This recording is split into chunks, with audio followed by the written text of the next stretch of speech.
Welcome to my channel.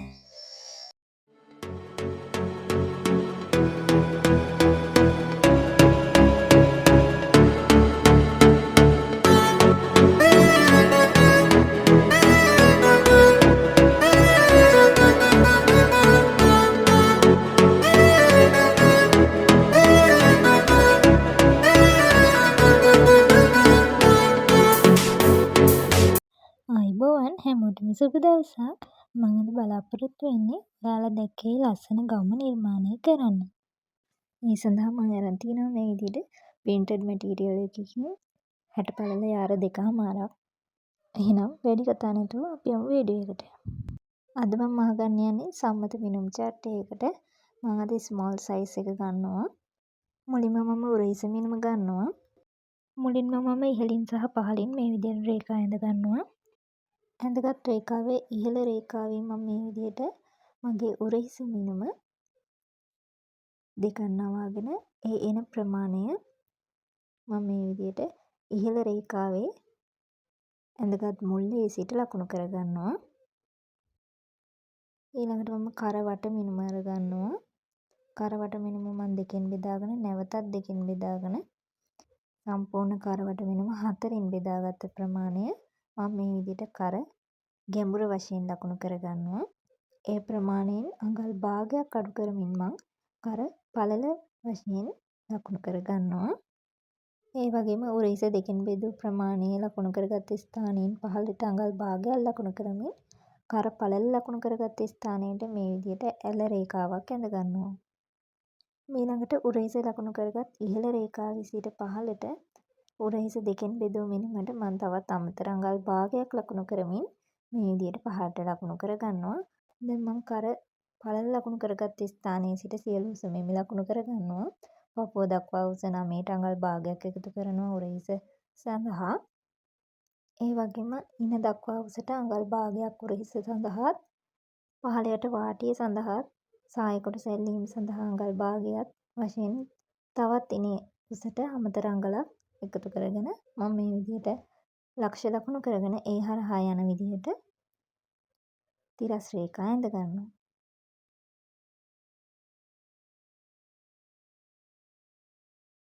ඊළඟට මම පපුව වට මිනුම සහ ඉන වට මිනුම ලකුණු කර ගන්නවා. ඒ සඳහා මම රැගල් උස රේඛාවෙන් මේ විදිහට පපුව වට මිනුම 4න් බෙදලා අඟලක් එකතු කළ මිනුම මේ විදිහට ලකුණු කර ගන්නවා. ඒ වගේම පපුව දක්වා උස ලකුණු කරගත් රේඛාවෙත් මම මේ විදිහට මේ ප්‍රමාණයම ලකුණු කර ගන්නවා. ඒ වගේම ඉන රේඛාවේ ඉන වට 4න් බෙදූ ප්‍රමාණයට අඟලක් එකතු කරමින් මම ඉන රේඛාවේ ලකුණු කරගෙන අංශය යා කර ගන්නවා. අමතර අඟල එකතු කරගන්නේ මැහුම් වාසි සහ බුරුල සඳහා. ඊළඟට මම අත්කට ඇඳ ගැනීම සඳහා රැගල් රේඛාව මේ විදිහට උරහිස දෙකෙන් බෙදූ මිනුම ලකුණු කරගත් ස්ථානයේ සිට පහළට ලකුණු කර ගන්නවා. එම රේඛාව මම මේ විදිහට ටේප් එක තියමින් දෙකට නවා ගන්නවා. දෙකට නවා ගනිමින් හරි මැද ලකුණු කරගෙන අඟල් භාගයක් ඇතුළට මේ විදිහට ලක්ෂයක් ලකුණු කරගෙන රැගල් රේඛාවේ ඇති වුණු මුල්ලේ සිට ඉහළට අඟල් 3 කාලක් මම මේ විදිහට ඉහළට ලකුණු කරගෙන කලින් ලකුණු කරගත් භාගයේ ලක්ෂයට ඇද රේඛාවක් ඇඳගෙන එතෙන් සිට මුල්ලේ ලකුණු කරගත් ලක්ෂයට වක්‍රාකාරව මේ විදිහට අත්කට වක්‍රය ඇඳ ගන්නවා. මම ඉදිරිපස අත්කට වක්‍රය මේ විදිහට ඇඳගත්තා. දැන් මම ඉදිරිපස කර ඇඳ ගන්නවා. මේ විදිහට ඔයාලට උරහිසේ සිට මැනගත් කර උසක් හෝ කර වට ගත ස්ථානයෙන් කර උසක් ලකුණු කරගන්න පුළුවන්. මම කර වට ගත ස්ථානයෙන් පහළට තමයි මම කර ගැඹුර ලකුණු කරගත්තේ. ඒ වගේම මම කර පළලෙන් තවත් අමතර අඟල් භාගයක් මම ඉදිරියට හැඩ රේඛාවේ ලකුණු කරගන්නවා. මම දැන් මේ විදිහට ඒ ලක්ෂ්‍ය හරහා කොටු හැඩයක් ඇඳගෙන මේ විදිහට කැමති කර හැඩයක් ඔයාලට ඇඳ ගන්න පුළුවන්. රවුන්ඩ් කරක් වුණත් වී කරක් වුණත් ඇඳ ගන්න පුළුවන්. මම මේ විදිහට ස්වීට් හાર્ට් වගේ කරක් මේ විදිහට ඇඳ ගන්නවා. මේ විදිහට ඉදිරිපස පළුවේ වැඩ සියලු වැඩ අවසන්. දැන් මම පිටිපස කර ගැඹුර මේ විදිහට එකහමාරක් ලකුණු කරමින් මේ විදිහට කර හැඩය ඇඳ ගන්නවා. ඒ වගේම අත් කට ඇඳ ගැනීම සඳහා මේ ඉහළට ඇඳගත් රැගල් රේඛාවේ ඉහළට අඟල් 2ක් ලකුණු කරගෙන මුල්ලේ සිට ඉහළට අඟලක් ලකුණු කරමින් මම මේ විදිහට පිටුපස අත්කට වක්‍රයත් ඇඳ ගන්නවා. ඇඳගත් ඉදිරිපස හා පිටුපස පළුව මම මේ විදිහට කපා ගන්නවා. දැන් මම අත කොටස ඇඳ ගැනීම සඳහා මේ විදිහට කොලයක් අරගෙන මැදින් රේඛාවක් ඇඳ ගන්නවා සහ ඉහළින් මේ විදිහට රේඛාවක් ඇඳ ගන්නවා. දැන් මගේ උරහිස මිනුම 4න් බෙදූ ප්‍රමාණය මම මේ විදිහට ඉහළ සිට පහළට ලකුණු කර ගන්නවා. ස්ථාන කිහිපයකින්ම මම මේ විදිහට මේ ලකුණු කරගෙන රේඛාවක් ඇඳ ගන්නවා. දැන් මැද සිට එම රේඛාවේ දෙපසට මම රැගල් උස තබාගත් ප්‍රමාණය ලකුණු කර ගන්නවා. මම රැගල් උස තබා ගත්තේ උරහිස දෙකෙන් බෙදූ ප්‍රමාණයට අඟල් භාගයක් එකතු කළ ප්‍රමාණය. එසේ ලකුණු කරගත් ලක්ෂයේ සිට ඉහළ මුදුන දක්වා මේ විදිහට ඇල් රේඛාවක් ඇඳ ගන්නවා. එම ඇල් රේඛාවේ දිගේ මේ විදිහට ටේප් එක තියා ගනිමින් දෙකෙන් බෙදාගෙන නැවතත් දෙකෙන් බෙදාගෙන මේ විදිහට ඇල් රේඛාව සමාන කොටස් 4කට මම බෙදා ගන්නවා. දැන් මම ඉදිරිපස පළුවේ අත්කට වක්‍රය ඇඳ ගැනීම සඳහා මේ විදිහට ඇතුළට අඟල් භාගයකුත් ඉහළට අඟල් භාගයකුත් ලකුණු කරමින් මේ විදිහට ඇදුණු S හැඩයේ ආකාරයට මම ඉදිරිපස අත්කට වක්‍රය ඇඳ ගන්නවා. ඊළඟට පිටුපස අත්කට වක්‍රය සඳහා ඉහළට අඟල් භාගයකුත් ඇතුළට අඟල් කාලකුත් ලකුණු කරමින් ඇදුණු S හැඩය පිටුපස අත්කට වක්‍රය මේ විදිහට ඇඳ ගන්නවා. දැන් මම ඉහළ මුදුනේ සිට අත දිග ප්‍රමාණය ලකුණු කරනවා. මගේ අත දිග පහට මම අඟල් භාගයක් උරහිස මුට්ටුව සඳහා යට වාටිය නැමිලා මෙහි අඟල් 1/4කුත් මම එකතු කර ගන්නවා. ඔයාලා එසේ යට වාටිය නමලා මහන්න නැතුව වෙනම පටයක් එකතු කර ගන්න ඕන අඟල් භාගයක් පමණ එකතු කරගන්න. දැන් මම එම රේඛාවේ මේ විදිහට අත අග වට ප්‍රමාණය දෙකෙන් බෙදාගෙන ඒට අඟලක් එකතු කළ ප්‍රමාණය මම මේ විදිහට මැද රේඛාවේ සිට දෙපසට ලකුණු කර ගන්නවා. මම මේ මූලික අතක් තමයි නිර්මාණය කරගන්නේ. මූලික අතක් නිර්මාණය කරගත් පසුව අපිට විවිධ වෙනස්කම් කරමින් මූලික අත විවිධ හැඩවලට මසා ගන්න සකසා ගන්න පුළුවන්. මේ විදිහට මම ඉදිරිපස සහ පිටුපස පළුව වෙන් කර ගන්නවා. ඊළඟට මම මැහුම් වාසි ප්‍රමාණයත් මේ විදිහට වෙන් කර ගන්නවා. සියලු වැඩ අවසන් කරගෙන මම දැන් අත කොටස කපා ගන්නවා. අත කොටස කපා ගැනීමේදී යට වාටිය මේ විදිහට අඟල් භාගයක් නවලා ඉහළට අඟලක් වශයෙන් නමාගෙන මේ විදිහට කපා ගන්න. මම රෙදි කොටස උසින් දෙකට නවාගෙන තියෙනවා. ඒ වගේම පතරම අඟල් භාගයක් පිටිදර සිටින විදිහට මම රෙද්ද මත තියාගෙන පින්ස් යොදා ගන්නවා. පින්ස් යොදාගෙන වටේ කපා ගන්නවා. පිටුපස පළුව අපි කපාගෙන ඉවරයි. දැන් ඉදිරිපස පළුවේ කර හැඩය අපි කපා ගන්නවා. ඒ වගේම ඉදිරිපස අත් කැට හැඩයත් අපි කපා ගන්නවා. නව හැඩය සඳහා මම ඉදිරිපස පළුවේ වෙනස්කම් කිහිපයක් කරගන්නවා. ඉන රේඛාවේ සිට ඉහළට මම අඟල් 2ක් ලකුණු කරමින් රේඛාවක් ඇඳ ගන්නවා. ඒ වගේම මේ රේඛාවේ සිට ඉහළට මැද සිට අඟලක් ඉහළට ලකුණු කරමින් මේ විදිහට හැඩ කරලා මම රේඛාවක් ඇඳ ගන්නවා. ඒ වගේම අංශයේ පැත්තෙන් අඟලක් හෝ අඟල් භාගයක් පමණ ඉහළට මේ විදිහට හැඩ කර ගන්නවා. ඊළඟට මම ඇඳගත්ත නව රේඛාවෙන් කපා ගන්නවා. ඊළඟට මම කපාගත් රේඛාවේ මැද සිට ඉදිරියට අඟලක් සහ අඟල් 2කින් ඉදිරියට මම ලකුණු කර ගන්නවා. මම මේ ලක්ෂ මේ විදිහට ඉහළට හැඩ කර ඇඳ ගන්නවා. එසේ ඇඳගත් රේඛා දිගේ මම මේ විදිහට වෙන් නොවන ලෙස කපා ගන්නවා ඉහළටම. මම මේ විදිහට ඉදිරිපස කොටස ඉහළ කොටස මේ විදිහට රෙද්ද මත තබාගෙන තියෙනවා. මේ විදිහට අඟලක පමණ පරතරය තබා ගනිමින් මම රෙද්ද මත පතරම තබාගෙන ඒ වගේම පහළ කොටසත් මේ විදිහට රෙද්ද මත තබාගෙන තියෙනවා. ඒ වගේම අපි කපාගත් ස්ථානයෙන් අඟල් භාගයක් වැඩිපුර තබාගෙන අපි කොටස් දෙකේම කපා ගන්න ඕනේ. මේ විදිහට මම ඉදිරිපස කොටස් දෙක කපාගෙන තියෙනවා. ඊළඟට මම ඔයාලට සහාය කොටසේ දිග සහ පළල තීරණය කරගන්න විදිහ කියලා දෙන්නම්. මං සහාය සඳහා ප්ලේට් තියාගන්න නිසා අපිට ඉනවට ප්‍රමාණයෙන් 3 ගුණයක් අවශ්‍ය වෙනවා. ඉනවට ප්‍රමාණය දෙකෙන් බෙදාගෙන එම දෙකෙන් බෙදාගත් ප්‍රමාණය 3ෙන් ගුණ කරනවා. මොකද අපි ප්ලේට් තියාගන්න නිසා 3ෙන් ගුණ කරගන්නවා. 3ෙන් ගුණ කරගෙන දෙපසේ මැහුම් වාසි අඟල බැගින් අපි තියාගන්න නිසා අඟල් දෙකක් අපි තවත් එකතු කරගන්නවා. ඒ විදිහට තමයි අපි සහාය කොටසේ ඉදිරිපස සහ පිටුපස පළල තීරණය කරගන්නේ. අපිට මේ වගේ කොටස් දෙකක් අවශ්‍ය වෙනවා. දැන් අපි සහාය කොටසේ උස තීරණය කරගමු. ඒ සඳහා සහාය කොටසේ ඔයාට අවශ්‍ය උස ගන්න. ඒ උසට ඉහළ ඉන මෙහෙසීම සඳහා මැහුම් වාසි භාගයක් එකතු කරන්න සහ යට වාටිය නැවිලා මැහෙන්න අඟලක් හෝ වැඩිපුර ඝනකමට වාටිය මහනවා නම් වැඩිපුර එකහමාරක් අඟල් එකහමාරක් පමණ තියාගෙන සහාය උස ගන්න පුළුවන්. ඊළඟට මම ඉදිරිපස සහ පිටුපස 60 කොටසේ යට වාටියෙන් අඟල් භාගයක් පමණ හැඩ කරමින් කපා ගන්නවා. මම අත කොටසේ වැඩිපුර තබාගත් අඟල් එකහමාරෙන් අඟලක් අඩු කරගන්නවා. ඒ අඩු කරගන්නේ මම වෙනම පැටියක් සම්බන්ධ කරගන්න නිසා. ඊළඟට මම අත කොටසේ අඟල බැගින් මේ විදිහට ලකුණු කරගන්නවා. දැන් මම මේ ලකුණු කරගත් ලක්ෂ්‍ය හරහා ඉහළට රේඛා ඇඳ ගන්නවා. මම අත රැලි කර ගැනීම සඳහා ප්ලීට් සකස් කර ගැනීමට තමයි මම මේ විදිහට රේඛා ඇඳගන්නේ. ඔයාලට අත ඉහළට හෝ නැත්නම් සම්පූර්ණ අතටම උනත් ප්ලේට් තියාගන්න පුළුවන්. මම ඉහළට විතරයි ප්ලේට් තියාගන්නේ. දැන් මම මට රැලි කර ගැනීමට අවශ්‍ය ස්ථාන වලින් පමණක් මම මේ විදිහට කපා ගන්නවා.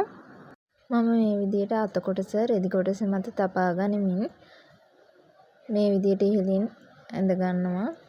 ඒ ඇඳගෙන මම අත කපා ගන්නවා. මේ හැඩයටම කපා ගන්න. ඊළඟට මම අත කොටසේ තබාගත් ප්ලේට් අතර පරතරය මේ විදිහට මැනගෙන එම ප්‍රමාණය ඉහළ මුදුනට රැලි කර ගන්නවා.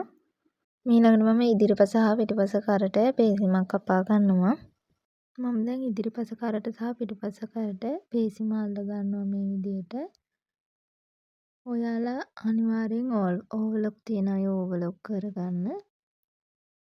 පේසිම වටේට ඕවර්ලොක් කරගන්න.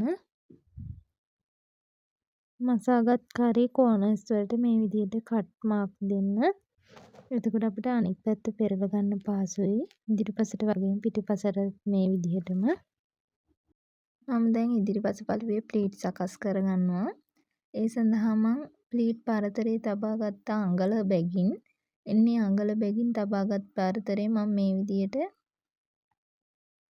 මේ පෙනෙන විදිහට පින් එකක් ආධාරයෙන් මේ විදිහට එම අඟලේ ප්‍රමාණය අඟල් භාගයේ බැගින් දෙපසට හිටින විදිහට හරි මැදින් නැම්මලා මේ විදිහට මෙන්න මේ මැද පැත්තට හරව ගන්නවා. කන පිට පැත්තෙන් තමයි අපි මේ විදිහට කරගන්නේ. මේ විදිහට සියලු ප්ලීට්ස් අපි සකස් කර ගන්නවා.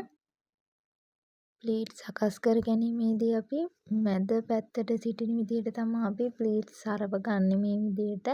මැදට මේ පැත්තෙන් ආවට පස්සේ අපි අනිත් පැත්තේ කොටසුත් මැද පැත්තට හරි මැදට හිටින විදිහට තමයි අපි ප්ලීට්ස් හරව ගන්නේ. ඒ වගේම මම ඉදිරිපස පළුවේ පහළ කොටසත් ප්ලීට්ස් මසාගත් කොටසට සම්බන්ධ කරගෙන මසා ගන්නවා. ඉදිරිපස පළුවේ මසාගත් පහළ කොටස මේ විදිහට මැහුම් වාසිය පහළට හිටින විදිහට තියාගෙන අපි ඊට උඩින් මැස්මක් දාගෙන යනවා. මුදුන හරියෙන් මහන්න අපහසු නම් කට් මාක් එකක් දීලා මසාගෙන යන්න පුළුවන්. ඉදිරිපස සහ පිටුපස කොටස් දෙක මේ විදිහට අරගෙන මම උඩ හිස මූට්ටු කරගන්නවා. කන පිට පැත්තෙන් මේ විදිහට පේසිම කොටස එක පැත්තකට හරවන්න. ඒ වගේම උරහිස් දෙපැත්ත පිටුපස සහ ඉදිරිපස එක පැත්තකට මෙන්න මේ විදිහට තියාගෙන පින් එකක් ගහගෙන අඟල් භාගෙට මහගෙන යන්න. ඕවර්ලොක් තියෙන කෙනෙක් අනිවාර්යෙන් ඕවර්ලොක් කරගන්න. ඒ වගේම මේ විදිහට උරහිස මසා ගත්තාම නිමාවක් තියෙනවා. මෙන්න මේ විදිහට අපිට දැන් මසාගත් තැනින් හරි ගානට ආවහම අපිට මේ විදිහට නවාගෙන අනිත් පැත්ත හරව ගන්න පුළුවන්. එතකොට අපිට උරහිස මැහුම් වාසියක් පේන්නේ නැති නිසා හොඳ ෆිනිෂින් එකක් තියෙනවා. දැන් අපිට පුළුවන් පේසින් කොටස පිටුපස කරේ මැද සිට හොඳ පිටුපැත්තෙන් වටේට මසාගෙන යන්න.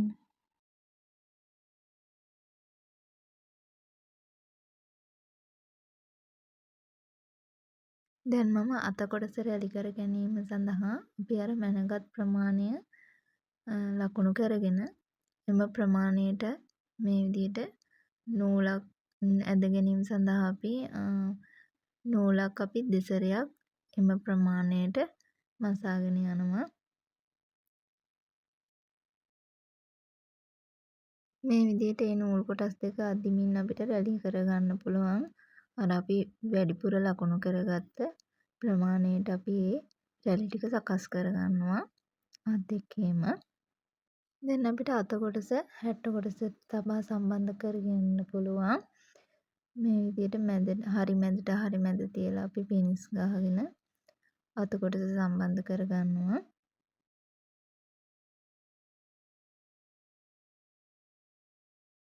මේ විදිහට මම අත් කොටස් දෙකම සම්බන්ධ කරගත්තා. දැන් මම අතට සම්බන්ධ කරගන්න පටි කොටස් දෙක සම්බන්ධ කරගන්නවා. මේ විදිහට මම කොලර් ස්ට්‍රිප් කොටසක් අරගෙන තියෙනවා අඟල් 1/2ක් පළලට සහ අතාග වට දිගට මෙහම් වාසිත් සමග එම ඒකට අපිට අවශ්‍ය වෙනවා රෙදි කොටස අඟල් 1/2 කොටස් දෙකකුත් තවත් අඟලකුත්. එතකොට අපිට අඟල් 4ක් පළලට රෙදි කොටස අවශ්‍ය වෙනවා. ඒ විදිහට කොටස් දෙකක් සකස් කරගෙන අපි මේ විදිහට අත කොටසට අල්ල ගන්නවා. අතට පටි කොටස අල්ලගෙන අපි ඉහළින් හොඳ පිට පැත්තෙනුත් මේ විදිහට මැස්මක් දා ගන්නවා. දැන් සාය කොටසේ ප්ලේට් සකස් කරගමු. මුලින්ම මම මේ විදිහට අඟලේ ප්‍රමාණයක් අත්හරිනවා මැහුම් වාසි සඳහා දෙපසින්ම.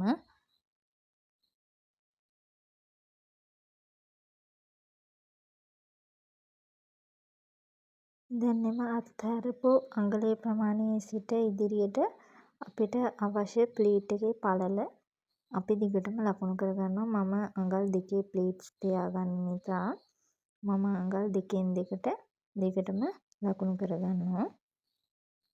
ඊළඟට මම ප්ලීට්ස් තියාගන්නවා. මම 3 වෙනියට මාක් කරපු මෙන්න මේ මාක් එක ගාවින් මේ විදිහට නවා ගන්නවා.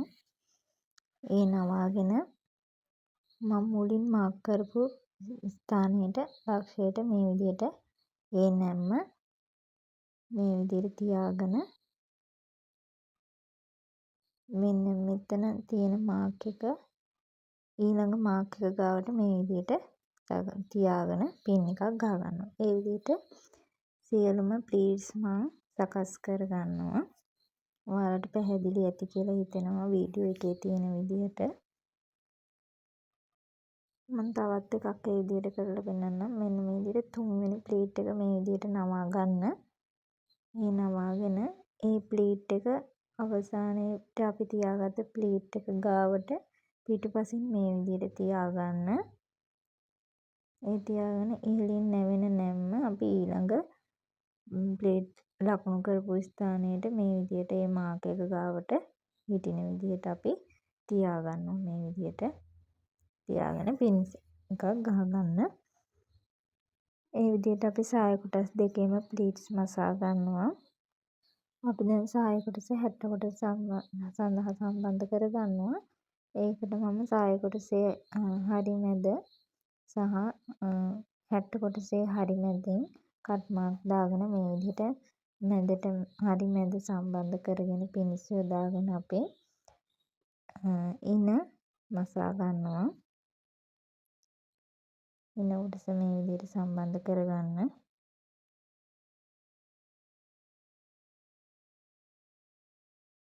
දැන් අපි සාය කොටස මේ විදිහට සම්බන්ධ කරගත්තා. දැන් අපිට පුළුවන් යට වාටිය නමලා මසා ගන්න. මම වාටිය නමලා මහන්න අඟල් 2කමාරක් තියාගත්ත නිසා මම මේ විදිහට අඟලක් නවලා මසාගෙන ගිහිල්ලා නැවත අඟල් 1කමාරක් නවමින් නැවත මසාගෙන යනවා.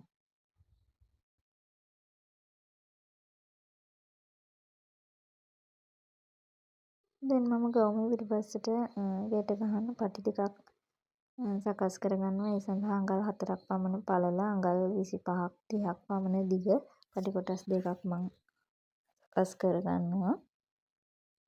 දැන් මම අංශය අඟල් භාගයට මසාගෙන යනවා.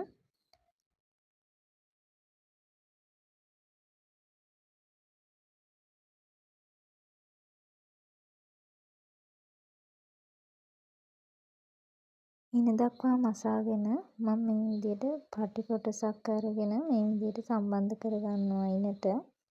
ඒ සම්බන්ධ කරගෙන මම නැවත අංශය පහළ වාටියට මසා ගන්නවා. දෙපැත්තම අංශය ඒ විදිහට මසා ගන්න. අනිවාර්යෙන් ඕවර්ලොක් තියෙන කෙනෙක් ඕවර්ලොක් කරගන්න. ඒ වගේම මම දාන මැහුම් වීඩියෝස් බලන්න දිගටම මාත් එක්ක රැඳිලා ඉන්න කියලා ආරාධනා කරනවා. මගේ try me YouTube channel එක subscribe කරලා තියාගන්න. ඒ වගේම ඔයාලට මේ වගේ ලස්සන මැහුම් වීඩියෝස් බලන්න bell icon එකත් click කරලා තියාගන්න. මැහුම් වීඩියෝ එකක් දාපු ගමන්ම බලන්න පුළුවන්. එහෙනම් මම ගිහින් එන්නම්. සුබ දවසක් ඔයාලා හැමෝටම. Try me, like, share, subscribe.